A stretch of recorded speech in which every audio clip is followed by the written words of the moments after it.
नमस्कार, राधे राधे। कैसे आप लोग? आज हम स्टार्ट करेंगे हमारी यूनिट 1 को। ठीक है, जेनेटिक्स एंड प्लांट ब्रीडिंग के सब्जेक्ट हम लोग स्टार्ट किए थे। इसमें हमने जो पहली क्लास है कंप्लीट कर ली थी। आज दूसरी क्लास में हम यूनिट 1 में पढ़ेंगे सेल के बारे में। ठीक है, सेल के बारे में जितनी भी जानकारी है इस क्लास में हम लोग उसको एब्जॉर्ब करेंगे और ध्यान से पढ़ेंगे। ठीक है, हम लोग सबसे पहले चलते हैं सेल। सेल होती क्या है? सबसे पहले हम जानते हैं सेल क्या होती है। सेल को हिंदी में कहते हैं कोशिका। यह वायरस को छोड़कर सभी जीवित जीवों की संरचनात्मक एवं कार्यात्मक इकाई होती है। ठीक है, मतलब स्ट्रक्चरल एंड फंक्शनल यूनिट होती है किसकी? जितने भी जीवित जीव होते हैं, ठीक है, जिनमें जान होती है। कोशिकाओं का आकार क्या होता है? सबसे छोटी कोशिका का आकार बैक्टीरिया में 0.2 से 5 माइक्रोन से लेकर शुतुरमुर्ग अंडे में सबसे बड़ी कोशिका 75 mm तक होती है। मतलब सबसे छोटी कोशिका बैक्टीरिया में होती है कितनी? 0.2 से 5 माइक्रोन तक। सबसे बड़ी की बात करते हैं तो ऑस्ट्रिच एग मतलब शुतुरमुर्ग का जो अंडा होता है उसमें सबसे बड़ी कोशिका पाई जाती है कितनी? 75 mm की। ठीक है, अगला बात करते हैं इसके संरचना की।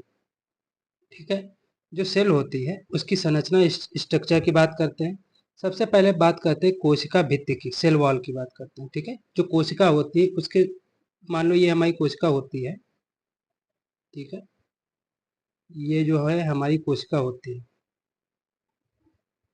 इस तरीके से हमारी जो है प्लांट सेल जो है बनाई जाती है, क्योंकि हम लोग प्लांट बनाए तो प्लांट सेल बनाई जाती है।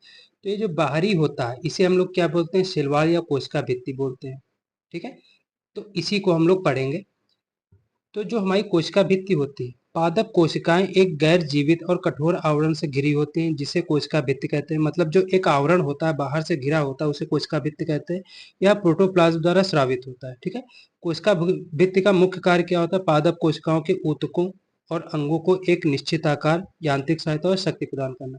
मतलब जो प्लांट सेल्स होती हैं उनमें जो टिश्यूज होते हैं, टिश्यू का मतलब होता है जो ऊतक होते हैं, उनमें जो अंग होते हैं, ठीक है, उनको क्या करते हैं? एक निश्चित आकार प्रदान करते हैं, दिख अच्छा सा शेप देते हैं। ठीक है, और उनको यांत्रिक सहायता प्रदान करते हैं और शक्ति प्रदान करते हैं।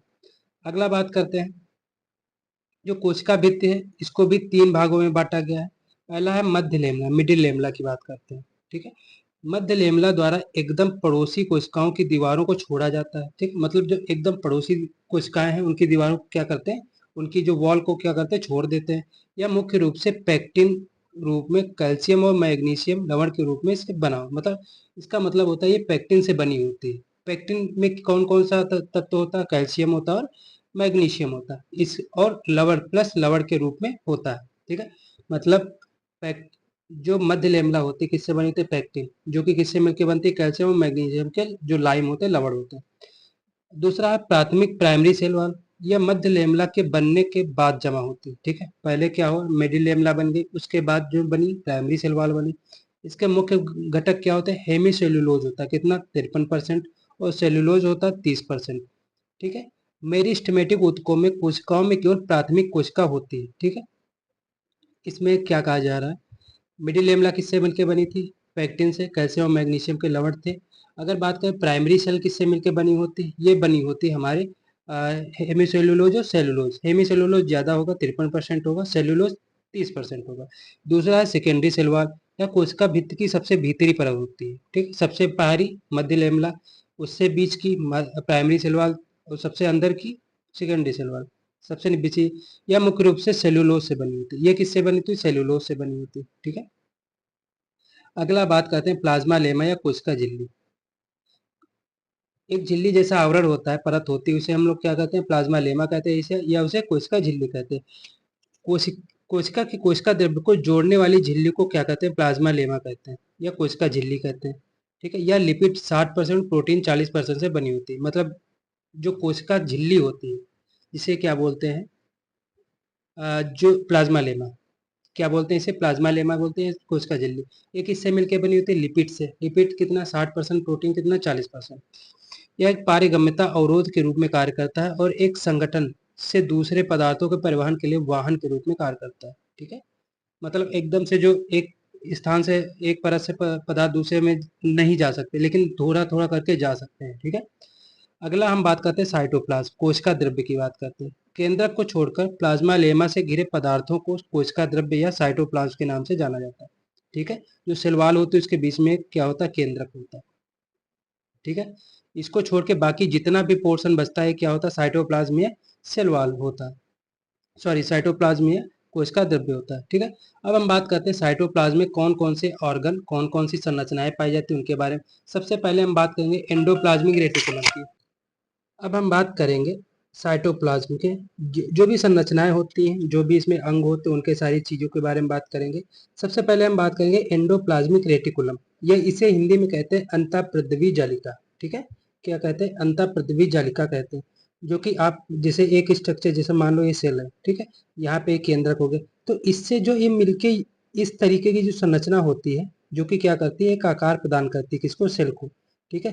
तो इस संरचना को हम लोग क्या कहते हैं, अंतःप्रद्रवी जालिका या एंडोप्लाज्मिक रेटिकुलम कहते हैं। ठीक है। या इसे ईआर कहते हैं। इसको पढ़ते हैं। कोशिका में झिल्ली संलग्न स्थानों पर एक व्यापक नेटवर्क एंडोप्लाज्मिक रेटिकुलम या ईआर के रूप में जाना जाता है। अभी मैंने आपको बताया एंडोप्लाज्मिक रेटिकुलम या आरबीसी अंडे एवं भ्रूण कोशिका और प्रोकैरियोटिक कोशिकाओं में नहीं पाया जाता। ठीक है। आरबीसी में नहीं होता, अंडे की कोशिका में नहीं होता, और जो इम्ब्रियो होता है उसकी कोशिका में नहीं होता। ठीक है। अंडा, भ्रूण और आरबीसी में एंडोप्लाज्मिक रेटिकुलम नहीं होता। जो एंडोप्लाज्मिक रेटिकुलम है दो भागों में बांटा गया है, दो टाइप का होता है। एक चिकना ईआर होता है, ठीक है। एक क्या होता है, एक चिकना ईआर होता है, ठीक है, जिसे क्या बोलते हैं, स्मूथ। ठीक है। दूसरी की बात करते हैं, एक होता है रफ ईआर, या एंडोप्लाज्मिक रेटिकुलम या खुरदरा एंडोप्लाज्मिक रेटिकुलम। ठीक है। सबसे पहले हम बात करते हैं चिकना जो एंडोप्लाज्मिक रेटिकुलम होता है। बाहरी और भीतरी दोनों नियमित और चिकनी होती है, ठीक, मतलब स्मूथ होती है। जो स्मूथ ईआर में कोई प्रोटीन संश्लेषण नहीं होता है, या कुछ प्रकार के स्टेरॉइड के संश्लेषण के लिए संरचनात्मक आधार प्रदान करता है। ठीक, मतलब बेस, जो स्ट्रक्चरल बेस कौन प्रोवाइड करेगा, जो हमारा क्या होगा, स्मूथ ईआर होगा। ठीक है। जैसे कोलेस्ट्रॉल, प्रोजेस्टेरॉन और टेस्टोस्टेरोन जो क्या होते हैं, हमारे हार्मोन्स होते हैं, इनको क्या करता है, इनको एक स्ट्रक्चरल बेस प्रदान करता है जिससे इनका सिंथेसिस हो पाए। ठीक है। अगला बात करते हैं, जो हमारे एक टाइप का एंडोप्लाज्मिक रेटिकुलम होता है जो कि खुरदुरा होता है। ठीक है। या इसे हम रफ कहते हैं। राइबोसोम के लगाव के कारण झिल्लियों की बाहरी सतहों में खुरदुरी उपस्थित पाई जाती है। ठीक है। जैसे आपने देखा होगा जो एंडोप्लाज्मिक रेटिकुलम होता है इस तरीके से होता है। ठीक है। इस पे छोटे छोटे क्या होते हैं, राइबोसोम पाए जाते हैं। तो इस तरीके से ये जो एंडोप्लाज्मिक रेटिकुलम क्या होता है, खुरदुरा दिखाई देता है, ऊबड़ खाबड़ दिखाई देता है, इसीलिए इसको क्या कहते हैं, खुरदुरा राइबोसोम। खुरदरी ईआर मुख्य रूप से सिस्टर्न से बना होता है और प्रोटीन संश्लेषण में सक्रिय रूप से कोशिकाओं में पाया जाता है। ठीक है। तो ये चीज हमने देख ली, मतलब जो अगर राइबोसोम की बात करें तो किस पे पाए जाएंगे, खुरदरे पे या रफ ईआर पे पाए जाएंगे। ठीक है। जो एंडोप्लाज्मिक रेटिकुलम या अंतःप्रद्रवी जालिका है उसके कार्य क्या होते हैं, या प्रोटीन के संश्लेषण के लिए संरचनात्मक आधार प्रदान करता है। ठीक है। प्रोटीन का जो संश्लेषण होता है उसके लिए क्या स्ट्रक्चर प्रदान करता है। ठीक है। अगला बात करते हैं, दूसरा क्या है, कोशिका के ऑर्गेनेल के बीच सामग्री के परिवहन के लिए चैनल प्रदान करता है। ठीक है। अगला हम बात करते हैं, अगला कौन सा अंग है, राइबोसोम। ये लगभग 200 एंगस्ट्रॉम व्यास के कण होते हैं और ये आरएनए और प्रोटीन से मिलकर बने होते हैं। राइबोसोम किससे मिलकर बने होते हैं, आरएनए, ठीक है, प्लस प्रोटीन से मिलकर कौन बने होते हैं, राइबोसोम बने होते हैं। राइबोसोम केंद्रक में संश्लेषित और इकट्ठे होते हैं। ठीक है। जो हमारा न्यूक्लियस होता है उसमें सिंथेसिस होता है इनका और एक्यूमुलेशन होता है। राइबोसोम प्रोटीन संश्लेषण का स्थल है। ठीक है। राइबोसोम जो होता है वहां पे क्या होता है, प्रोटीन सिंथेसिस होता है। ठीक है। प्रोटीन एमिनो एसिड से मिलकर बने होते हैं। लगभग 20 एमिनो एसिड जो होते हैं एक प्रोटीन का निर्माण करते हैं। कितना, 20 एमिनो अम्ल जो होते हैं वो लगभग एक प्रोटीन का निर्माण करते हैं। अगला बात करते हैं, उनके तलछटी के आधार पर निम्न वर्गों में जो राइबोसोम है, ठीक है, उनकी सेडिमेंटेशन, सेडिमेंटेशन मतलब होता है जो उनका जो रख रखाव है, जो एक्युमुलेशन के टाइप के बारे में बात करते हैं, इकट्ठा होने के बारे में बात करते हैं, उसके आधार पे इनको कई तरीके से बांटा गया है, उनको हम लोग देखते हैं अच्छे से। ठीक है। अब हम बात करते हैं, दो टाइप के होते हैं, एक होते हैं 80S प्रकार के राइबोसोम, एक होते हैं 70S प्रकार के राइबोसोम। पौधों में 60S और 40S जो होते हैं ये दो यूनिट होती है। ठीक है। इनसे मिलके क्या बनते हैं, 80S प्रकार के राइबोसोम होते हैं। ठीक है। इनको जोड़ोगे तो 100 आएगा, क्या करोगे, जोड़ोगे तो 100 आएगा, लेकिन 100 नहीं, 80S प्रकार के राइबोसोम होते हैं पौधों। 70S प्रकार के दूसरे होते हैं, ये 50S और 30S यूनिट से मिलकर बने होते हैं। ये माइटोकॉन्ड्रिया और लवक में पाए जाते हैं। ठीक है। माइटोकॉन्ड्रिया में और जो हमारा प्लास्टिड होता है, दोनों में कौन से राइबोसोम पाए जाएंगे, 70S। अगर नॉर्मल और चीज़ों की बात करें उसमें 80S पाए जाएंगे। ठीक है। अगला बात करते हैं, दो टाइप की सेल्स होती हैं, ठीक है। एक होती है यूकैरियोटिक सेल, एक होती है प्रोकैरियोटिक सेल। उनके बारे में हम लोग बात करते हैं। अगर यूकैरियोटिक सेल और प्रोकैरियोटिक सेल, ठीक है। जो यूकैरियोटिक सेल होता है इसमें सभी झिल्ली बाउंड संरचनाएं जैसे ईआर, माइटोकॉन्ड्रिया, गोल्जी बॉडी, निकाय, लाइसोसोम, वक्यूल आदि मौजूद रहती हैं। किसमें? यूकैरियोटिक में। प्रोकैरियोटिक में सारी की सारी चीजें क्या होती हैं? अनुपस्थित होती है या एब्सेंट होती हैं। सत्य केंद्रक मौजूद, मतलब इसमें जो न्यूक्लियस होता है, ट्रू न्यूक्लियस जो होता है वो मौजूद रहता है। प्रोकैरियोटिक में केंद्रक में परमाणु झिल्ली का अभाव रहता है, ठीक है। इसमें जो मेम्ब्रेन होती है उसका अभाव रहता है। न्यूक्लियोलस केंद्रक में मौजूद होता है, मतलब जो केंद्रिका होती है वो क्या होती है? केंद्रक में मौजूद रहती है। किसमें? यूकैरियोटिक में। और न्यूक्लियोलस इसमें उपस्थित रहता है किसमें? प्रोकैरियोटिक में।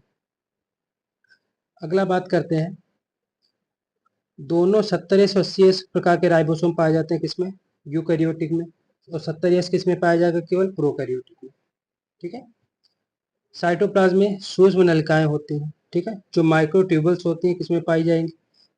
यूकैरियोटिक में। और जो साइटोप्लाज्म होता है इसमें सूक्ष्म नलिकाएं नहीं पाई जाती किसमें? प्रोकैरियोटिक में। अगर एग्जाम्पल की बात करें जो पौधों जानवरों की जो कोशिकाएं होती हैं किसमें आते हैं? यूकैरियोटिक में। जैसे बैक्टीरिया हो गया, फंजाई हो गया, फाइटोप्लाज्मा हो गया, सारी की सारी जो सेल्स होती हैं किसमें आती हैं? प्रोकैरियोटिक में, ठीक है। अब हम बात करते हैं कुछ हमारे जो पॉइंट है। जो अगला अंग है हमारा, जो कि हम सेल्स में पाया जाता है, गोल्जी बॉडी, ठीक है। कौन सा अंग पाया जाता है? गोल्जी बॉडी के बारे में बात करते हैं। इसे एंडोमेम्ब्रेन सिस्टम भी कहा जाता है। क्या कहा जाता है? एंडोमेम्ब्रेन सिस्टम भी कहा जाता है, क्योंकि यह एंडोप्लाज्मिक रेटिकुलम और लाइसोसोम के बीच जुड़ा होता है, ठीक है। साइटिक एंजाइमों के संश्लेषण की साइट प्रदान करता है, ठीक है। जो साइटिक एंजाइम होते हैं उनका जो सिंथेसिस होता है या संश्लेषण होता है वो कहाँ होता है? वो गोल्जी बॉडी में होता है। और कोशिका भित्ति के गठन का समर्थन करता है, मतलब कोशिका भित्ति का जो गठन होता है या कंपोजिशन होता है या फॉर्मेशन होता है उसके लिए जिम्मेदार कौन होता है? Golgi body. अगला बात करते हैं लाइसोसोम। गोल्जी कॉम्प्लेक्स और हाइड्रोलाइटिक एंजाइमों से उत्पन्न होता है। कौन सा? लाइसोसोम। पशु कोशिका में लाइसोसोम सामान्य लेकिन पौधे की कोशिका में मौजूद हो सकता है, ठीक। जो पशुओं की कोशिका होती है उसमें लाइसोसोम नॉर्मल हो सकता है, लेकिन ये पौधे की कोशिका में भी क्या होता है? मौजूद रहता है। लाइसोसोम का मुख्य कार्य ऑटोलिसिस या आत्मघाती जो बैग्स होते हैं उनका उनके रूप में जाना जाता है। मतलब ये कोशिकाएं जो होती हैं स्वयं की कोशिकाओं को खा के पचा देती है, इसीलिए इन्हें आत्मघाती थैलियां सुसाइडल बैग्स भी कहा जाता है। अगला है पेरोक्सिसोम। यह मुख्य रूप से उच्च पौधों की प्रकाश संश्लेषण जो कोशिकाएं होती हैं उसमें होती है। यह ग्लाइकोलेट चयापचय, ठीक है, जो ग्लाइकोलेट होता है ऑक्सीडेशन रिडक्शन या C3 प्लांट की प्रकाश श्वसन से संबंधित होता है। कौन सा? पैरोक्सिसोम। अगला है स्पोरोसोम। यह हाइड्रोलाइटिक एंजाइमों की साइट होती है, ठीक है। जो हाइड्रोलाइटिक एंजाइम कहाँ पाए जाते हैं? स्पेरोसोम में पाए जाते हैं। और ये केवल पादप कोशिकाओं में पाए जाते हैं। कौन? स्पेरोसोम। वे पशु कोशिकाओं में नहीं होते। इसमें 98% तक लिपिड शामिल है तथा इनका कार्य लिपिड भंडारण में भी हो सकता है, ठीक है, इसका स्पेरोसोम का। अगला है ग्लाइकोसोम। लायोस लायोक्सिलेट जो चयापचय के साथ अंकुरित बीजों के लिपिड को कार्बोहाइड्रेट में बदलने में मदद करता है। कौन? ग्लाइकोसोम्स। अगला बात करते हैं वोक्यूल या रिक्तिका की बात करेंगे। वोक्यूल क्या होता है या रिक्तिका क्या होती है इसके बारे में हम लोग बात करेंगे। पादप कोशिकाओं में अलग अलग आकार की एक या अधिक रिक्तिकाएं होती हैं, ठीक। जो प्लांट सेल्स होती हैं उसमें कई तरीके की कई शेप की रिक्तिकाएं या वोक्यूल्स होते हैं। इनमें कोशिका रस होता है जो सेल शेप होता है किसमें होता है? रिक्तिका में होता है। 90% तक साइटोप्लाज्म का बड़ा हिस्सा एक बड़े रिक्तिका द्वारा कब्जा कर लिया जाता है। रिक्तिकाएं एक इकाई झिल्ली से घिरी होती है। झिल्ली को टोनोप्लास्ट कहा जाता है, ठीक है। मतलब जो रिक्तिका हमारी होती है इस तरीके रिक्तिका होती है, ये एक झिल्ली से घिरी रहती है। इस झिल्ली को हम लोग क्या कहते हैं? टोनोप्लास्ट कहते हैं। इसे हम लोग क्या कहेंगे? टोनोप्लास्ट कहते हैं, ठीक है। अगला है सेंट्रियोल। ये पशु कोशिकाओं तक ही सीमित है। सेंट्रियोल किसमें पाए जाएंगे? केवल पशु कोशिकाओं में पाए जाते हैं और पौधों की कोशिकाओं में नहीं पाए जाते, ठीक है। अगला हमारा जो अंग है वो कौन सा है? माइटोकॉन्ड्रिया। अगला अंग हमारा कौन सा? माइटोकॉन्ड्रिया की बात करते हैं, ठीक है, इंपॉर्टेंट है। यह क्रेब्स चक्र और इलेक्ट्रॉन परिवहन श्रृंखला या इलेक्ट्रॉन ट्रांसफर जो चेन होती है इसका स्थल है, ठीक है। मतलब जो जहाँ पे क्रेब्स चक्र होता है और ईटीसी जहाँ होता है, ठीक है, ये कहाँ होता है? माइटोकॉन्ड्रिया में होता है। कौन सा? क्रेब्स चक्र और ईटीसी। यह पहले से मौजूद माइटोकॉन्ड्रिया के संलयन से उत्पन्न होता है। मतलब जो माइटोकॉन्ड्रिया पहले मौजूद होता है उससे ही उत्पन्न कौन होता है? दूसरा माइटोकॉन्ड्रिया। एक औसत कोशिका में 200 से 800 माइटोकॉन्ड्रिया होते हैं। ठीक है, नॉर्मल एक सेल की बात करते हैं तो 200 से 800 माइटोकॉन्ड्रिया हो सकते हैं। माइटोकॉन्ड्रिया दो संकेंद्रित इकाई झिल्लियों से घिरे रहते हैं, बाहरी झिल्ली और आंतरिक झिल्ली। माइटोकॉन्ड्रिया दो तरीके जो मेम्ब्रेन होती है उससे दो दो टाइप की मेम्ब्रेन होती है, एक आउटर मेम्ब्रेन होती है, इनर मेम्ब्रेन होती है। अगला पॉइंट है श्वसन परिसर में 3 बड़े एंजाइम कॉम्प्लेक्स होते हैं। ठीक है, जिसमें NADH dehydrogenase complex, BC1 complex और साइटोक्रोमस ऑक्सीडेज कॉम्प्लेक्स, ये 3 कॉम्प्लेक्स होते हैं। ये एंजाइम कॉम्प्लेक्स आंतरिक झिल्ली में धसे रहते हैं। ठीक है, मतलब आंतरिक झिल्ली में 3 कॉम्प्लेक्स होते हैं। अगला बात करते हैं, इसमें भी इसी में अगला पॉइंट की बात करते हैं।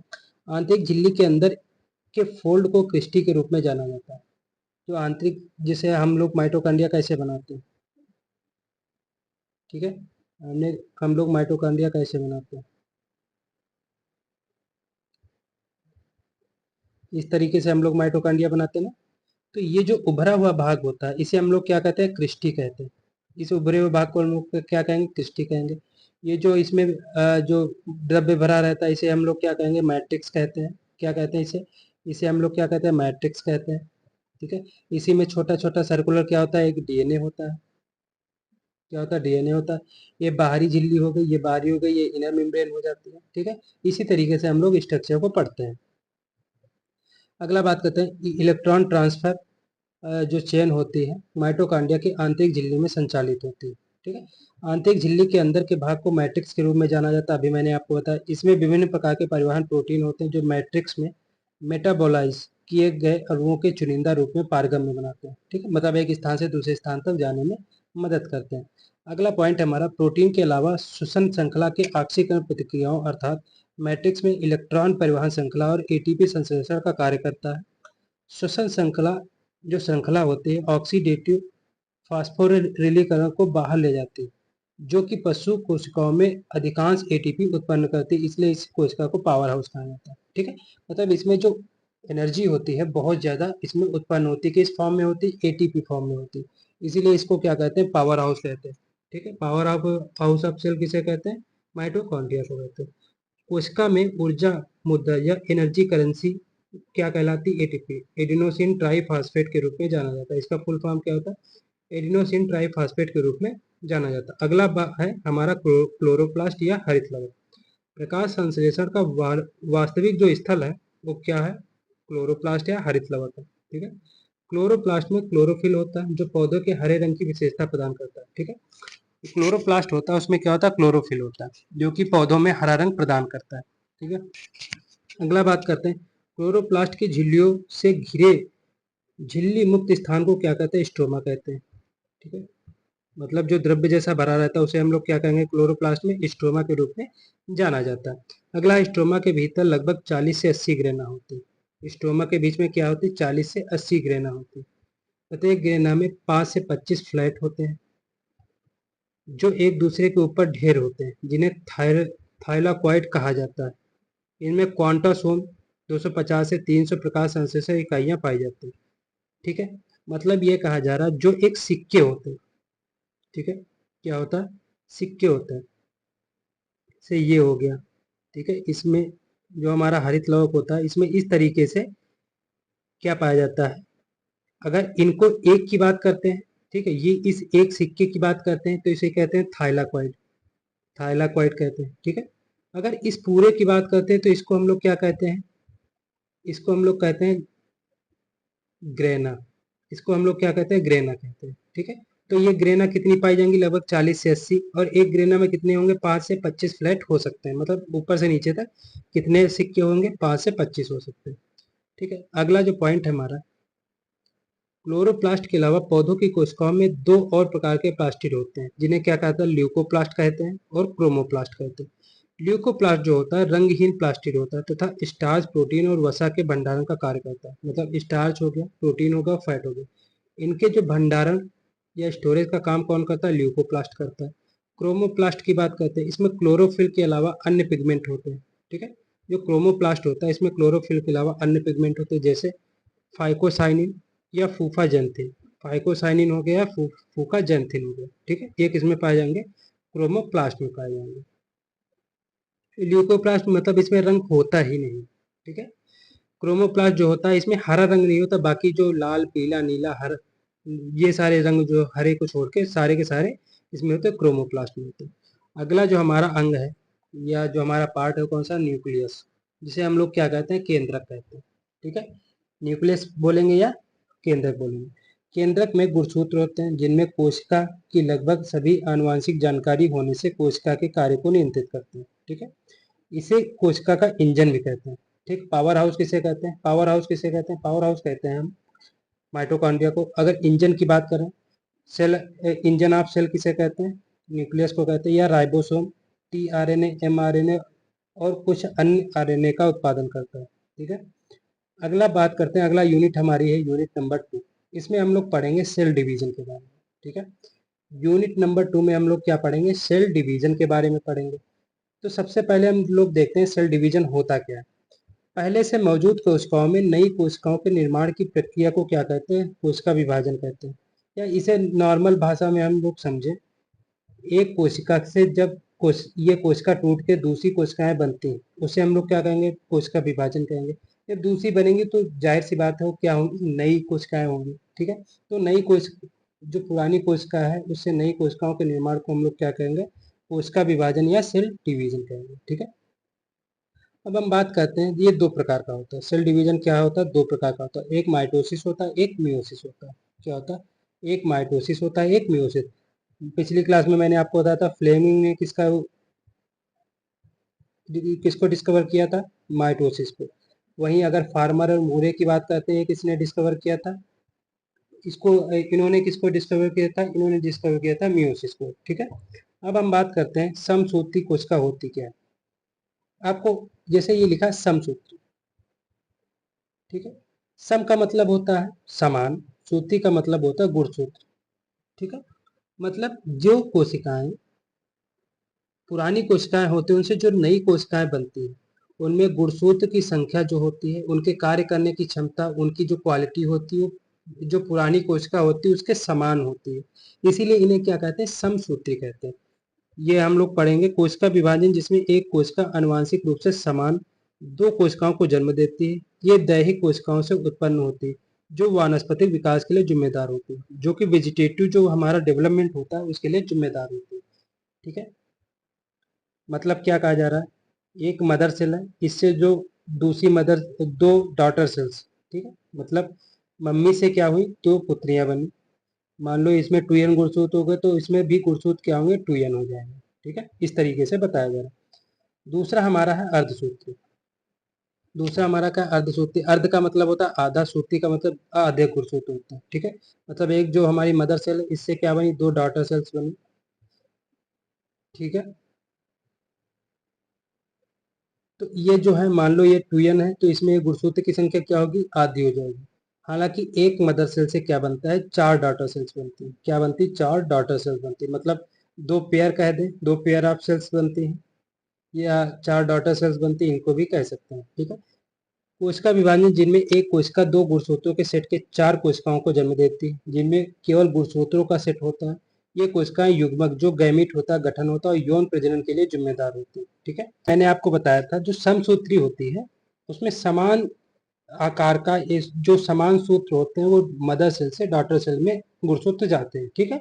जो समान तरीके के, जैसे ये हमारी जो डॉटर सेल्स होती है, एक कोशिका से दो डॉटर सेल का निर्माण होता है। दो डॉटर सेल्स जो होती हैं, दो कोशिकाएं जो पुत्री कोशिकाएं होती हैं वो बनती हैं, ठीक है। मान लो इसमें 2n गुणसूत्र है तो इसमें भी 2n गुणसूत्र होंगे, इसमें भी 2n गुणसूत्र होंगे, ठीक है, समान तरीके से होंगे। अब हम बात करते हैं ये होती क्या है, इसमें कौन कौन सी स्टेजेस आती है, वो सारी की सारी चीजें हम लोग देखेंगे। यह एक ऐसी प्रक्रिया है जिसके द्वारा एक कोशिका दो पुत्री कोशिकाओं के, या जिन्हें हम क्या कहते हैं, डॉटर सेल्स कहते हैं, उसमें विभाजित होती है, जिनमें से प्रत्येक गुणसूत्र के सेट एक साथ केंद्रक होता है जो मूल कोशिका के समान होता है, ठीक है। और दोनों कोशिकाओं में क्या होगा, केंद्रक पाया जाएगा जो कि जो हमारी मदर सेल होगी उसके समान होता है।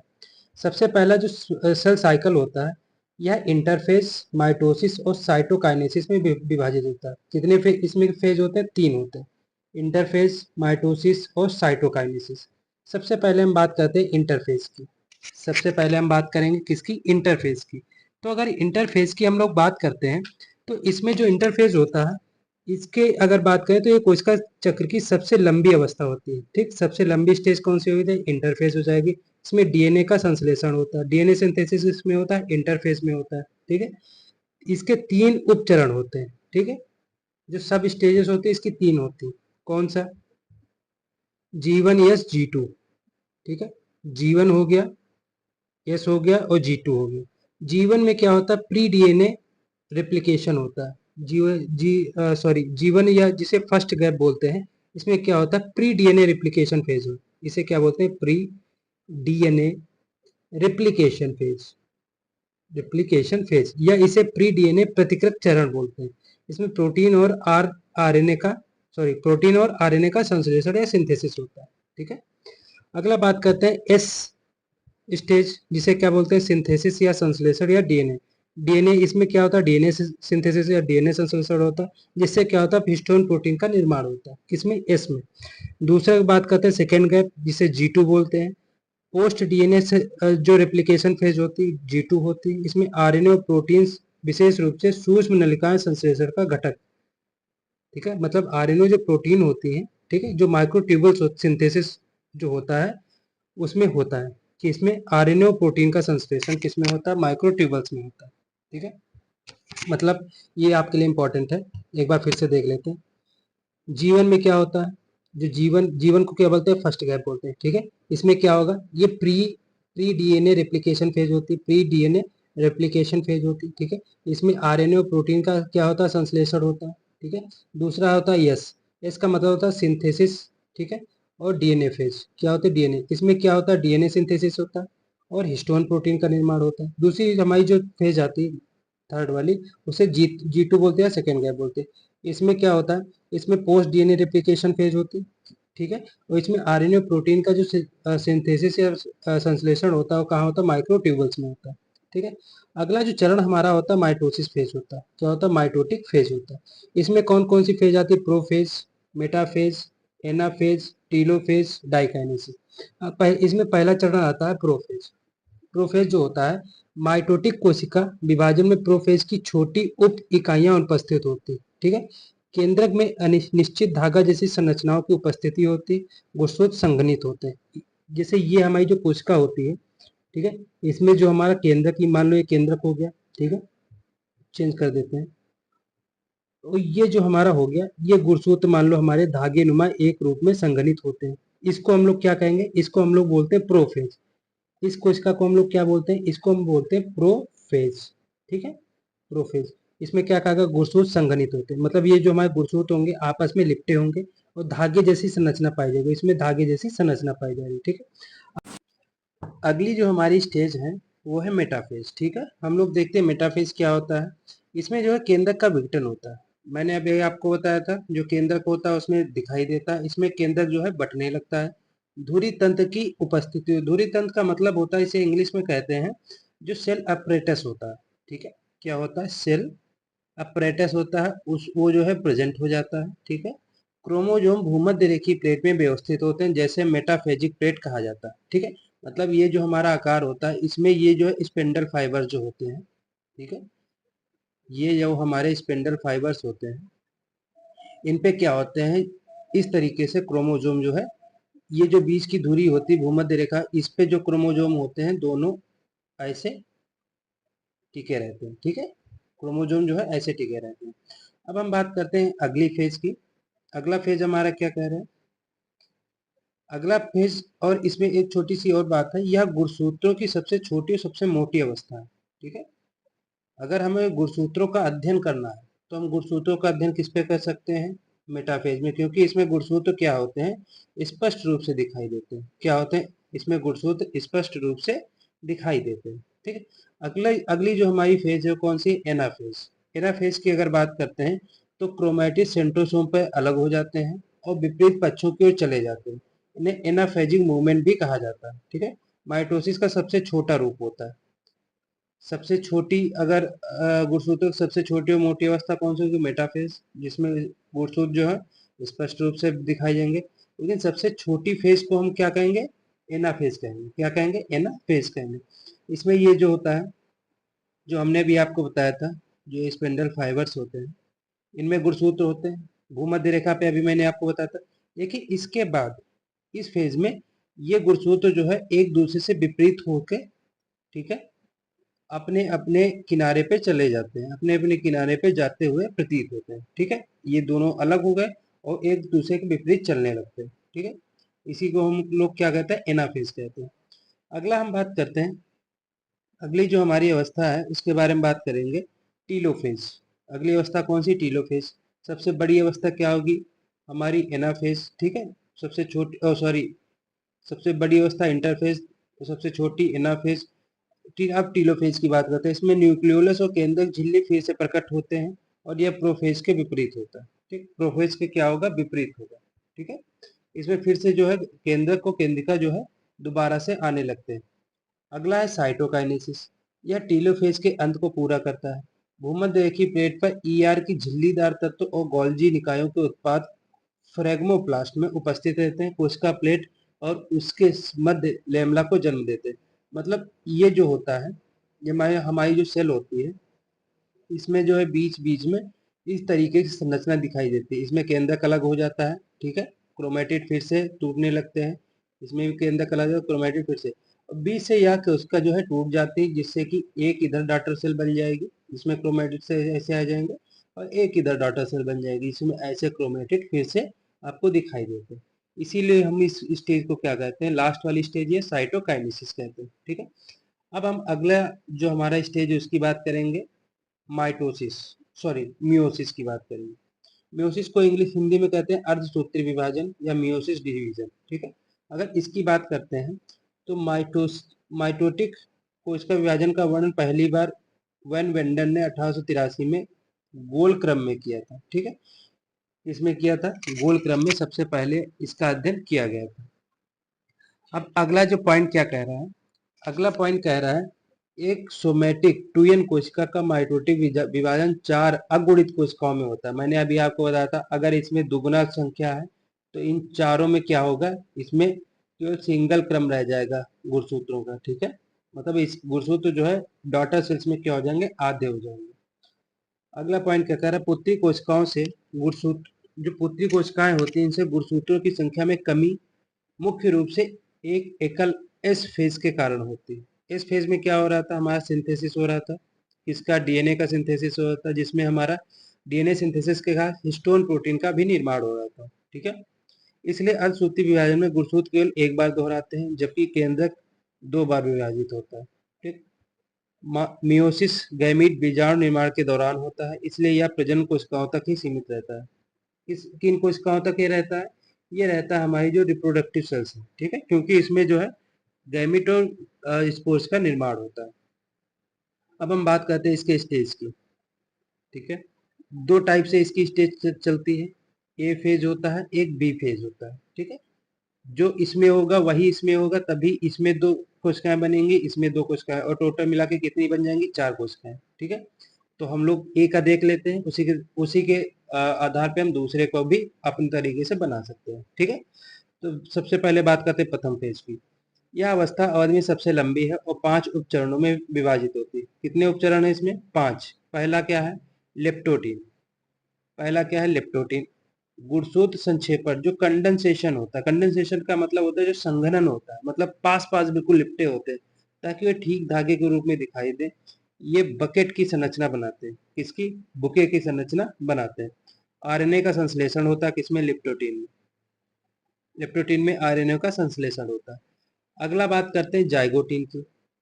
मुख्य घटना सिनेप्सिस, समरूप गुणसूत्रों के बीच युग्मन होता है। मतलब जो हमारे गुणसूत्र होते हैं पहले तो वैसे थे, एक में कंडेंस थे, ठीक है। उसके बाद जब हटते हैं तो इसमें जो एक तरीके के गुणसूत्र, मान लो एक जगह पे हमारे गुणसूत्र क्या होगा, ये गुणसूत्र हुए, ठीक है। ये गुणसूत्र जो है एक जगह पे हमारे एक तरीके के गुणसूत्र आ जाते हैं, ठीक है। दूसरी जगह अगर हम बनाते हैं तो इस तरीके के गुणसूत्र आ जाएंगे, ठीक है। तो एक तरीके के गुणसूत्र हमारे एक पास आ जाते हैं, ठीक है। अगली जो हमारी स्टेज है कौन सी, पैचिटिन या पैकिटिन। पैकिटिन स्टेज के दौरान, पैकिटिन स्टेज के दौरान होने वाली मुख्य घटना इस प्रकार है।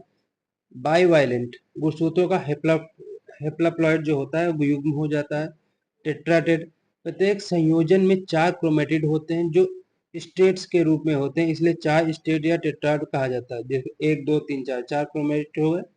क्रॉसिंग ओवर की इसमें स्थिति होती है। क्रॉसिंग ओवर अर्धसूत्रीय विभाजन के दौरान गैर जो गुणसूत्र होते हैं उनके गुणसूत्रों के बीच हिस्सों का आदान प्रदान होता है। कैसे? जैसे मान लो, एक बार फिर से हम लोग बताते हैं, देखते हैं। मान लो ये हमारा है, ठीक है, ये हमने बनाया अपना गुणसूत्र, ठीक है। इसमें क्या हमने बनाया था, ये हमने बनाया था गुणसूत्र, ठीक, अपना गुणसूत्र बनाया था। दूसरा गुणसूत्र हमने इसका बनाया था, इस कलर का बनाया था, ठीक है। ये जो हमारी क्रिया होती है, ठीक है, ये जो हमारी क्रिया हुई है यहाँ पे, इसी को हम लोग क्या कहते हैं, क्रॉसिंग ओवर कहते हैं। मतलब दो अलग अलग गुणसूत्र के युग्म जो है एक दूसरे पे लिपट जाते हैं, जो कि क्या होती है, क्रॉसिंग ओवर होती है, ठीक है। तो इससे क्या होता है, अगला जो हमारी स्टेज है डिप्लोटिन। डिप्लोटिन इस अवस्था में क्याजमेटा का निर्माण होता है। क्याजमेटा का मतलब होता है जो ये बीच वाला हिस्सा होता है, इसे हम लोग क्या कहते हैं, क्याजमेटा कहते हैं, ठीक है। क्याजमेटा एक दूसरे के समरूप गुणसूत्रों का लगाव जो होता है उसे क्या कहते हैं, क्याजमेटा कहते हैं। अगली स्टेज हमारी डाइकाइनेसिस। अगली स्टेज को हम लोग क्या कहेंगे, डाइकाइनेसिस कहेंगे। यह पूरी तरह क्याजमेटा के समापन के बाद शुरू होता है, ठीक है। मतलब जब क्याजमेटा टर्मिलाइज हो जाता है उसके बाद ये स्टेज शुरू होती है डाइकाइनेसिस, ठीक है। तो हमने सेल डिवीजन कंप्लीट कर लिया है। ये जो हमारा था ये क्या था, सेल डिवीजन था, ठीक है। अब हम बात करेंगे यूनिट नंबर 3 की। इसमें हम लोग पढ़ेंगे क्रोमोजोम के बारे में। गुणसूत्र क्या होते हैं, उनकी संरचना क्या होती है, उनके कार्य क्या होते हैं, सारी की सारी चीजें हम लोग किसमें पढ़ेंगे, क्रोमोजोम में, और यूनिट नंबर 3 में पढ़ेंगे।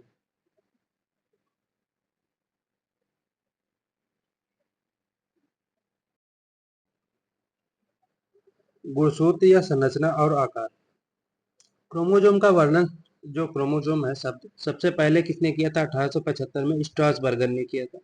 क्रोमोजोम शब्द का प्रयोग पहली बार वाल्डेयर ने 1888 में किया था। मतलब 75 में खोजा किसने था, स्ट्रासबर्गर, लेकिन नाम नहीं दिया था। नाम किसने दिया था, वाल्डेयर ने 1888 में दिया था।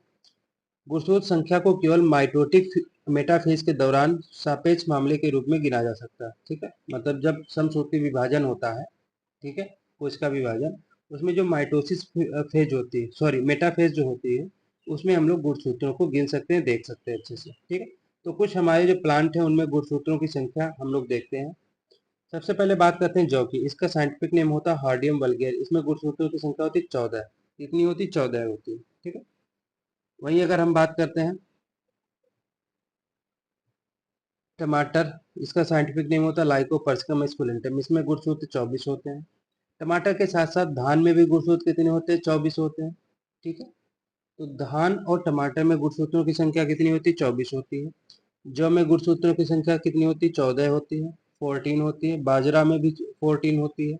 मटर में भी कितनी होती है, 14, 14 होती है, ठीक है। राई में भी कितनी होती है, 14 होती है, ठीक। तो कितने में 14 नंबर गुणसूत्र होते हैं, जौ बाजरा मटर राई, जौ बाजरा मटर राई में 14 नंबर गुणसूत्र होते हैं।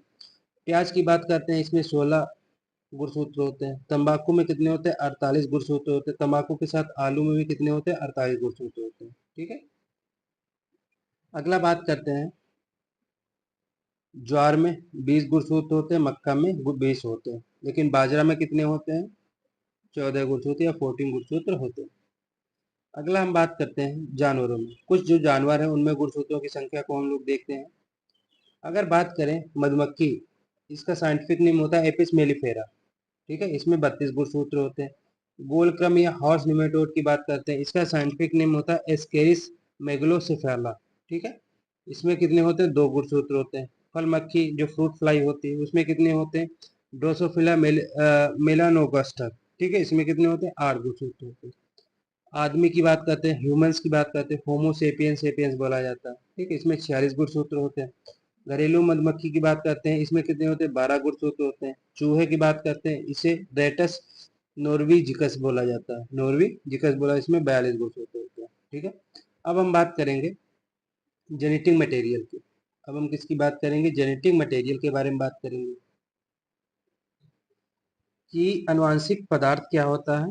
ठीक है, कौन कौन से अनुवांशिक पदार्थ होते हैं, उन सारी चीज़ों को हम लोग इस पॉइंट में या टॉपिक में देखेंगे। तो अगर हम बात करते हैं अनुवांशिक पदार्थ की, तो सबसे पहले बात करेंगे क्रोमैटिन की। क्रोमैटिन क्या होता है? यह डीएनए, प्रोटीन और आरएनए से मिलकर बना होता है। क्रोमैटिन किससे मिलकर बने होते हैं? डीएनए, प्रोटीन और आरएनए से मिलकर बने होते हैं। ठीक है। हिस्टोन की बात करते हैं, यह कुल क्रोमोसोमल प्रोटीनों की लगभग 80% भाग होता है। ठीक है। क्रोमोसोमल प्रोटीन क्या मतलब है? जो गुणसूत्र में प्रोटीन पाई जाती है उसका 80% भाग कौन सी प्रोटीन होती है? हिस्टोन प्रोटीन होती है। कौन सी प्रोटीन होती है? हिस्टोन प्रोटीन होती है। ठीक है। क्रोमोसोम कहते हैं न्यूक्लिक एसिड डीएनए और आरएनए से मिलकर बनता है। कौन सा? क्रोमोसोम। न्यूक्लिक एसिड में, न्यूक्लिक एसिड क्या होता है? इसमें कई न्यूक्लियोटाइड होते हैं। क्या होता है? न्यूक्लियोटाइड होते हैं। न्यूक्लियोटाइड क्या होता है? इसमें न्यूक्लियोसाइड और फास्फोरिक एसिड पाया जाता है। ठीक है। न्यूक्लियोसाइड क्या होता है? इसमें शुगर और नाइट्रोजनस बेस होते हैं। नाइट्रोजन बेस क्या होते हैं? अभी मैं आपको बताऊंगा। मतलब अगर हम बात करेंगे अगर हम बात करेंगे तो जो शुगर होता है प्लस नाइट्रोजन बेस मिलके क्या बनाते हैं? ये न्यूक्लियोसाइड बनाते हैं। न्यूक्लियोसाइड बनाते हैं। वहीं अगर हम बात करते हैं दूसरा, nucleoside nucleoside plus phosphoric acid मिलके क्या बनाते हैं हमारा? ये बनाते हैं न्यूक्लियोटाइड बनाते हैं। ठीक है। और न्यूक्लियोटाइड जो होता है वो न्यूक्लिक एसिड बनाते हैं। न्यूक्लियोटाइड क्या बनाते हैं? Nucleic acid. मतलब शुगर और जो हमारा क्या नाइट्रोजन बेस क्या बनाएंगे? ये बनाएंगे न्यूक्लियोसाइड। न्यूक्लियोसाइड और फास्फोरिक एसिड क्या मिलकर बनाएंगे? न्यूक्लियोटाइड। न्यूक्लियोटाइड से क्या बनेगा? न्यूक्लिक एसिड बनेगा। ठीक है। न्यूक्लिक एसिड के में क्या होता है? डीएनए, आरएनए होता है, जिससे क्रोमोजोम बनते हैं। क्रोमोजोम में जो प्रोटीन पाई जाती है हिस्टोन प्रोटीन होती है, जो लगभग कुल प्रोटीन का 80% होती है। क्रोमेटिन क्या होता है? जो डीएनए, आरएनए और प्रोटीन से मिलकर बना होता है। ठीक है। अब हम बात करते हैं नाइट्रोजनस बेस की। ठीक है। जो नाइट्रोजन क्षार होते हैं उनके बारे में बात करते हैं। ये दो प्रकार के होते हैं, एक होते हैं प्यूरिन, एक होते हैं पिरिमिडिन। तो प्यूरिन में कौन आता है? एडेनिन ग्वानिन आता है, मतलब एजी आता है। ठीक है। और पिरिमिडिन में टी सी, ठीक है, थायमिन, साइटोसिन, और अगर आरएनए है तो थायमिन की जगह यूरेसिल आ जाएगा। ठीक है। If RNA present, thymine is converted in uracil form. ठीक है। अगर हम बात करते हैं, मान लो डीएनए है यहाँ पे, तो ए टी जी सी, मतलब एडेनिन, थायमिन, ग्वानिन, साइटोसिन। ठीक है। वहीं अगर बात करते हैं यहाँ पे, मान लो आरएनए हो जाए। ठीक है। तो एडेनिन, ग्वानिन, ठीक है, थायमिन की जगह यूरेसिल आ जाएगा और साइटोसिन हो जाएगा। ठीक है। मतलब ये जो थायमिन और यूरेसिल आपस में एक्सचेंज हो जाएंगे जब आरएनए और डीएनए चेंज होंगे। वही अगर बात करते हैं, थोड़ा और चीजें देख लेते हैं। जो एटी होता है, एडेनिन ग्वानिन 2 बॉन्ड से जुड़ा होता है। जीसी जो होता है 3 बॉन्ड से जुड़ा रहता है, ग्वानिन और साइटोसिन। ठीक है। अगर थायमिन की बात करें तो अगर आरएनए है तो यहाँ यूरेसिल आ जाएगा। ठीक है। अब हम बात करते हैं आरएनए क्या होता है। आरएनए क्या होता है? इसे कहते हैं राइबो न्यूक्लिक एसिड। आरएनए को क्या कहते हैं? राइबो न्यूक्लिक एसिड कहते हैं। आरएनए राइबो शर्करा, नाइट्रोजनस बेस और फास्फोरिक एसिड से मिलकर बना होता है। मतलब शुगर, नाइट्रोजन बेस और फास्फोरिक एसिड से मिलकर क्या बनते हैं? आरएनए बनते हैं। यह साइटोप्लाज्म के साथ साथ केंद्रक भी बन जो साइटोप्लाज्म होता है, कोशिका द्रव्य होता है, इसके साथ साथ केंद्रक में भी पाया जाता है। ठीक है। यह आमतौर पर प्रोटीन संश्लेषण में शामिल होता है।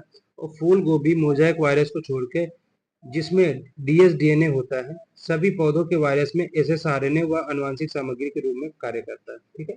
मतलब जितने भी प्लांट हमारे होंगे उसमें अगर वायरस लगा तो सब में एसएसआरएनए पाया जाएगा। लेकिन एक को छोड़ के जो कि फूल गोभी का मोजाइक होता है उसमें डीएसडीएनए पाया जाता है। आरएनए के प्रकार क्या होते हैं इनको हम लोग देख लेते हैं। सबसे पहले बात करते हैं एमआरएनए की, मैसेंजर आरएनए को। यह डीएनए में मौजूद आनुवंशिक जानकारी को वहन करता है। कोशिका में मौजूद कुल आरएनए का लगभग 5 से 10% भाग होता है। इसका मतलब ये हुआ, मान लो हमारे शरीर में, ठीक है, कोई मैसेज पहुंचाना है एक जगह से दूसरी, हमें माइंड में मैसेज पहुंचाना है तो कौन पहुंचाएगा? mRNA। एम का मतलब होता है मैसेंजर आरएनए, ठीक है, जो कि हमारे शरीर में कितना होता है, 5 से 10% टोटल का होता है। दूसरा होता है टीआरएनए, स्थानांतरण आरएनए या ट्रांसफर आरएनए या घुलनशील आरएनए के रूप में भी जाना जाता है, या प्रोटीन संश्लेषण की साइट पर अमीनो एसिड ले जाता है, ठीक है। जहाँ पे प्रोटीन संश्लेषण होता है वहाँ पे क्या करता है, ये एमिनो एसिड को लेके जाता है। यह कोशिका में उपस्थित कुल आरएनए का 10 से 15% भाग होता है। कौन? टीआरएनए। पहला तो मैसेज मैसेज दे दिया कि भैया मान लो हमारे कहीं पैर में चोट लग जाती है, तो चोट का मैसेज कौन लेके जाएगा दिमाग तक? mRNA, ठीक है। उसके बाद जब दिमाग तक मैसेज लेके जाएगा तो दिमाग क्या कहेगा कि इसको, इस घाव को सही करना है, तो इस घाव को सही करने के लिए क्या होगा, प्रोटीन का निर्माण करना चाहिए। तो प्रोटीन का निर्माण करने के लिए एमिनो एसिड को कौन लेके जाएगा जहाँ पे प्रोटीन का निर्माण हो रहा होगा? ट्रांसफर आरएनए, टीआरएनए, ठीक है, जो कि 10 से 15% तक होता है। अगला है आरआरएनए राइबोसोमल। आरएनए का सबसे स्थिर प्रकार और राइबोसोम से जुड़ा हुआ होता है। यह कुल कोशिका के आरएनए का लगभग 80% भाग होता है। इसमें प्रोटीन का निर्माण होता है। अगला हम बात करते हैं डीआरएनए, सॉरी डीएनए की। डीआरएनए नहीं, डीएनए की बात करते हैं। इसे कहते हैं डीऑक्सी राइबो न्यूक्लिक एसिड। यह कई न्यूक्लियोटाइड से मिलकर एक डबल स्टैंडर्ड हेलिक्स मॉडल में बना होता है, ठीक। न्यूक्लियोटाइड मैंने आपको बता दिए थे, जो कि न्यूक्लियोसाइड प्लस फास्फोरिक एसिड से मिलकर बने होते हैं, जिसे डीऑक्सीराइबोज शर्करा पाई जाती है। इसमें क्या होता है, डीऑक्सीराइबोज शर्करा पाई जाएगी, इसलिए इसे डीएनए को पॉलीन्यूक्लियोटाइड भी कहा जाता है। क्या कहा जाता है? इसे पॉलीन्यूक्लियोटाइड भी कहते हैं डीएनए। डीएनए केंद्रक माइटोकॉन्ड्रिया क्लोरोप्लास्ट में मौजूद हो जाता है, ठीक है। ये केंद्रक में भी होगा, माइटोकॉन्ड्रिया में भी होगा, क्लोरोप्लास्ट में भी होगा। यह आनुवंशिक जानकारी के इनकोड करता है, और डीएनए प्रतिकृत जो रेप्लिकेशन होता है और ट्रांसक्रिप्शन होता है, इसके लिए टेम्पलेट के रूप में कार्य करता है, ठीक है। मतलब जानकारी आई, उसे इनकोड किया, ठीक है, फिर उसकी कॉपी बनाई और उसका ट्रांसक्रिप्शन किया, मतलब उसको तोड़ा मरोड़ा, जो भी उसकी जानकारी चाहिए थी वो हमें देता है। अगला बात करते हैं, अगला जो हमारा यूनिट है, यूनिट नंबर 4, ठीक है। यूनिट नंबर 4 की बात करते हैं, तो यूनिट नंबर में 4 में हम लोग देखेंगे क्रोमोजोमल विपथन या क्रोमोजोमल अब्रेशन के बारे में देखेंगे, ठीक है। जो क्रोमोजोमल विपथन है या क्रोमोजोमल अब्रेशन है उसके बारे में देखते हैं। कोई भी परिवर्तन जो एक गुणसूत्र की सामान्य संरचना को बदल देता है, संरचनात्मक गुणसूत्र विपथन के रूप में जाना जाता है। मतलब ऐसा परिवर्तन, ऐसा चेंज जो कि गुणसूत्र की जो नॉर्मल स्ट्रक्चर होता है, ठीक है, जो क्रोमोजोम का नॉर्मल स्ट्रक्चर होता है उसको क्या करता है, चेंज कर देता है। उसको हम लोग क्या कहते हैं, क्रोमोजोम अब्रेशन कहते हैं। गुणसूत्रों के संरचनात्मक परिवर्तनों के प्रकार क्या हैं? मतलब मान लो गुणसूत्र में कोई परिवर्तन हो गया, तो किन किन तरीके से परिवर्तन हो सकता है? पहला होता है विलोपन। विलोपन को इंग्लिश में कहते हैं डिलीशन या डिफिशियंसी। डिफिशियंसी का मतलब समझ रहे हैं, कमी हो जाना। डिलीशन का मतलब वहां से चीज हट जाना, ठीक है। जब विलोपन होता है किसी गुणसूत्र के एक खंड का नुकसान, क्या कहलाता है? विचलन या विलोपन कहलाता है। यह प्रजातियों के निर्माण और उत्परिवर्तन के माध्यम से परिवर्तनशीलता बढ़ाने में महत्वपूर्ण भूमिका निभाता है, ठीक है। मतलब मान लो कोई एक गुणसूत्र का हिस्सा डिलीट हो गया या उसकी कमी हो गई, तो उससे होने वाले परिवर्तन में हमारा उत्परिवर्तन हो सकता है, नई प्रजातियों का निर्माण हो सकता है। ये सारी की सारी चीजें हमें दिखाई देती है। विलोपन जीन की, जो जीन मैपिंग के लिए महत्वपूर्ण साइटोलॉजिकल उपकरण है, ठीक है। विलोपन जीन जो होता है, जब हम जीन मैपिंग करते हैं उसके लिए सबसे अच्छा उपकरण कौन माना जाता है? विलोपन जीन। अगला बात करते हैं डुप्लीकेशन की। डुप्लीकेशन का मतलब हो रहा है, इसको हिंदी में कहते हैं दोहराव। दोहराव का मतलब होता है जब हमारा गुणसूत्र होता है रिपीट हो जाता है, ठीक है। एक गुणसूत्र खंड एक ही केंद्रक में दो से अधिक प्रजातियों में मौजूद होता है, उसे क्या कहते हैं? दोहराव या डुप्लीकेशन कहते हैं, ठीक है। इसके परिणाम स्वरूप एक गुणसूत्र में एक से अधिक जीन होते हैं। डुप्लीकेशन डिलीशन की तुलना में कम हानिकारक है, ठीक है। मतलब डिलीट ही हो जाएगा तो उसका प्रभाव ज़्यादा इफेक्टिव पड़ेगा, ज़्यादा खतरनाक पड़ेगा। लेकिन जो डिप्लीकेशन होता है इसमें डबल हो जाता है, तो इसका ज़्यादा हानिकारक प्रभाव नहीं पड़ता। ये किसी व्यक्ति की व्यवहार, जो वाइबिलिटी होती है, व्यवहारिता होती है, उसको कम नहीं करते हैं। जनसंख्या में कुछ जीनों के जुड़ने से दोहराव हो जाता है, ठीक है। अगला बात करते हैं ट्रांसलोकेशन की, अनुवादन की। अगला बात किसकी करेंगे? ट्रांसलोकेशन की या अनुवादन की बात करेंगे। तो इसमें क्या होता है, इसमें नॉन होमोलोगस गुणसूत्रों के बीच खंडों के एक तरह से या पारस्परिक स्थानांतरण को अनुवाद के रूप में जाना जाता है, ठीक है। मतलब जो समान तरीके के गुणसूत्र नहीं होते, उनके बीच क्या होता है, उनके बीच जो खंड होते हैं, ठीक है, खंडों का आदान प्रदान हो जाता है, इनके खंड उसमें चले गए, उनके खंड उसमें चले गए, ठीक है। तो इससे क्या होता है, इससे हम लोग क्या कहते हैं, अनुवादन या ट्रांसलोकेशन, ठीक है, मतलब अपनी स्थिति को बदल देते हैं। ट्रांसलोकेशन गुणसूत्र के आकार व गुणसूत्र संख्या को बदल देता है। इस प्रकार प्रजातियों के निर्माण में महत्वपूर्ण भूमिका निभाती है, ठीक है। क्या कहता है, गुणसूत्र की संख्या को बदल देता है, ठीक है। ये वांछनीय तत्व जो डिजायरेबल ट्रेट्स होते हैं उनको प्रजाति से एक दूसरे में स्थानांतरित करने के लिए प्रजनन कार्यों में उपयोगी उपकरण होता है। अगला बात करते हैं, जो इसमें मानो डाउन सिंड्रोम जिसे क्या कहते हैं, मैंगोलिज्म कहते हैं, इसके अनुवाद में फिनोटाइप प्रभाव होता है। गुणसूत्र जो गुणसूत्र होते हैं उसमें क्या होता है, फिनोटाइप प्रभाव होता है। साथ में गुणसूत्र की संख्या जो है 21 को शामिल करने वाले एक अनुवाद के लिए एक व्यक्ति विषम युग्मजीव की संतान में उत्पन्न हो सकता है, ठीक है। अब हम बात करते हैं इन्वर्जन की, ठीक है। अब किसकी हम लोग बात करेंगे, हम लोग बात करेंगे इन्वर्जन की। यह एक गुणसूत्र में संरचनात्मक परिवर्तन को संदर्भित करता है। इसे संरचनात्मक परिवर्तन को क्या करता है, संदर्भित करता है, जिसमें एक खंड एक रिवर्स ऑर्डर में उन्मुख होता है, ठीक है। मतलब एक खंड जो होता है एक रिवर्स ऑर्डर में क्या होता है, लगा होता है। जीन क्रम एक गुणसूत्र के उल्टे खंड में बदल जाता है। इसमें क्या होता है, उलट जाता है, मतलब इसका जो क्रम होता है क्या होता है, आगे पीछे हो जाता है, ठीक है। तो हमने तीन चार चीजें पढ़ ली। सबसे पहले हमने डिलीशन पढ़ लिया, उसके बाद हमने डुप्लीकेशन पढ़ लिया, ठीक है। उसके बाद हमने क्या पढ़ लिया, इन्वर्जन पढ़ लिया, ठीक है। इसके बाद हमने ट्रांसलोकेशन पढ़ लिया। चार चीजें हमने पढ़ ली और चीजें समझ भी ली, ठीक है। आपसे एक विनती है, अगर चीजें समझ नहीं आती तो आप हमें कमेंट करिए, हमें ग्रुप में ज्वाइन करिए, जो हमारा टेलीग्राम चैनल ग्रुप है एग्री पाठशाला से, ठीक है, उसे ज्वाइन करिए। या फिर आप हमारे व्हाट्सएप ग्रुप में जो भी हमारा लिंक पड़ा रहता है डिस्क्रिप्शन बॉक्स में, उसे ज्वाइन करिए, ठीक है। जो भी आपकी क्वेरी होती है वो आप हमें बताइए, हम आपकी उसको सोल्यूशन करने की पूरी से पूरी कोशिश करेंगे, ठीक है। अब हम बात करते हैं यूनिट नंबर 5 की, जिसमें हम लोग पढ़ेंगे जीनोम के बारे में, ठीक है। यूनिट नंबर 5 में हम लोग क्या पढ़ेंगे, जीनोम के बारे में पढ़ेंगे, जिसमें हम लोग देखेंगे जीनोम क्या होता है, इससे जुड़े हुए जो टॉपिक होते हैं वो क्या होते हैं, ठीक है। तो सारी की सारी चीजें इसमें हम लोग पढ़ेंगे। तो हम लोग बात करते हैं जीनोम की। एक व्यक्ति के गुणसूत्रों के मूल या मोनोप्लाइड सेट को क्या कहते हैं, जीनोम कहते हैं। मतलब एक गुणसूत्र जो हमारे, मान लो हम एक व्यक्ति हैं, ठीक है, व्यक्ति तो आई है, गुणसूत्रों का जो मूल होता है, ठीक है, जो बेसिक चीज होती है या मोनोप्लॉइड जो सेट होता है उसे हम लोग क्या कहते हैं, जीनोम कहते हैं। मोनोप्लॉइड क्या होता है, यह एकल गुणसूत्र सेट होता है और एक वर्णात्मक रूप से बांझ होते हैं। क्या होते हैं, ये स्टेराइल होते हैं। क्या होते हैं, ये क्या होते हैं, स्टेराइल होते हैं। एक मोनोप्लॉइड अगुणित हो सकता है। अगुणित का मतलब होता है ये हैप्लॉइड हो सकता है, लेकिन सभी जो अगुणित मोनोप्लॉइड नहीं हो सकते। सभी अगुणित क्या होते हैं, मोनोप्लॉइड नहीं होते। मतलब एक मोनोप्लॉइड हैप्लॉइड हो सकता है, जो एक मोनोप्लॉइड होता है वो हैप्लॉइड हो सकता है, लेकिन सारे के सारे हैप्लॉइड जो होते हैं मोनोप्लॉइड नहीं हो सकते। हैप्लॉइड क्या होते हैं, गुणसूत्रों का एकल सेट जो एन द्वारा निरूपित किया जाता है, ये क्या होता है, ये हैप्लॉइड होता है, ठीक है। हैप्लॉइड अगुणित के उपयोग क्या होते हैं, ठीक है। इसके उपयोग हम लोग क्या क्या कर सकते हैं। शुद्ध जो प्योर लाइंस होती है इसके विकास के लिए उपयोग किया जाता है। इसे हैप्लॉइड को रोग प्रतिरोधक क्षमता उत्पन्न करने के लिए यूज किया जाता है। इनब्रिड लाइन के विकास और एनुप्लॉइड का उत्पादन करने के लिए इसे उपयोग किया जा सकता है। दूसरा हम बात करते हैं डबल हैप्लॉइड की बात करें, ठीक है। दूसरा हम किसकी बात करेंगे, डबल हैप्लॉइड की बात करेंगे। कोल्चिसिन उपचार द्वारा अगुणित पौधों की गुणसूत्र संख्या को दुगुना करके अगुणित से दुगने अगुणित पौधों का विकास करना, ठीक है।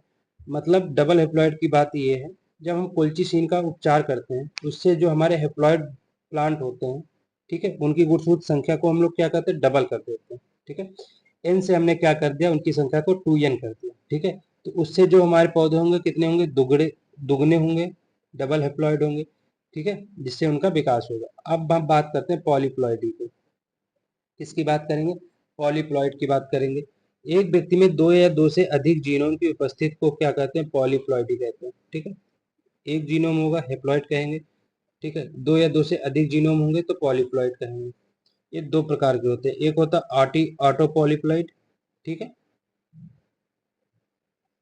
एक होता ऑटो पॉलीप्लॉइड, एक होता एलो पॉलीप्लॉइड, ठीक है। तो हम सबसे पहले देखते हैं ऑटो पॉलीप्लॉइड के।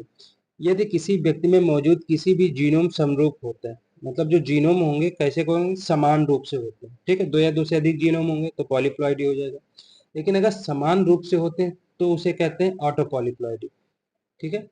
कई प्रजातियों में ऑटो पॉलीप्लॉइड ओज ओज को कहते हैं विगर, क्या कहते हैं विगर, एवं आकार में वृद्धि दिखाई देती है। मतलब उनकी जो विगर मतलब जो उत्पादन क्षमता है उसमें क्या होती है, वृद्धि दिखाई देती है, और आकार में भी वृद्धि दिखाई देती है। इस घटना को गिगेनेटिज्म कहते हैं। क्या कहते हैं, गिगेनेटिज्म कहते हैं।